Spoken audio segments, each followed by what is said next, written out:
Ici, on corrige l'exercice 6, page 110. Dans cet exercice, tu dois obtenir la figure là. Alors, si tu n'as pas la même figure que moi, suis bien mes instructions, prends tes instruments de géométrie et fais la même chose que moi au fur et à mesure pour corriger. Petit a, le point A', symétrique du point A par rapport à la droite D1. Notre équerre, on va la mettre bien le long de la droite D1, bien aligné contre D1. Et l'autre bord de l'angle droit, on va le mettre contre le point A. Une fois que l'équerre est bien positionnée, on trace la perpendiculaire qu'on vient prolonger avec sa règle et on reporte la distance entre le point A et la droite D1 de l'autre côté pour obtenir le point A'. Question B, le point B' symétrique du point B par rapport à la droite D2. Donc l'équerre, on va la mettre le long de D2 bien aligné contre D2. Et l'autre bord de l'angle droit, on va le mettre posé contre le point B. Quand l'équerre est bien positionné, on vient tracer le trait qu'on prolonge avec la règle.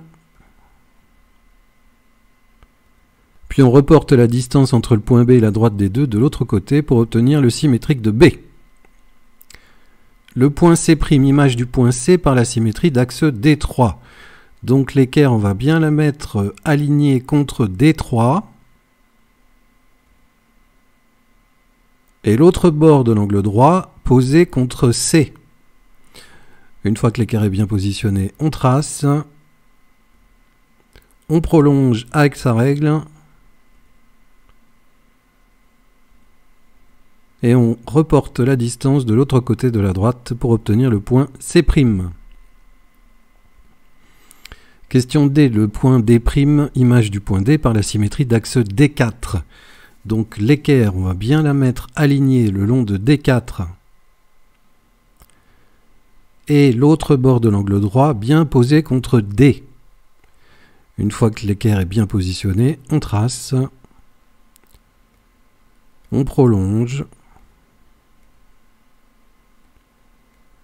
Et on reporte la longueur pour obtenir le point D'. Question E. Le point E', tel que E et E' soient symétriques par rapport à la droite D3. Donc c'est par rapport à D3 qu'on va bien positionner son équerre. On aligne bien l'équerre le long de D3. Et l'autre côté de l'angle droit, on le pose bien contre le point E. Une fois que c'est bon, on trace. On prolonge. Et on reporte la longueur pour obtenir le point E'. Et enfin, le point F', tel que F et F' soient symétriques par rapport à la droite D4. Donc l'équerre, on va bien l'aligner le long de D4. Et l'autre bord de l'angle droit, on va le poser contre le point F. Une fois que l'équerre est bien positionné, on trace. On prolonge. Et on reporte la longueur pour obtenir le point F'.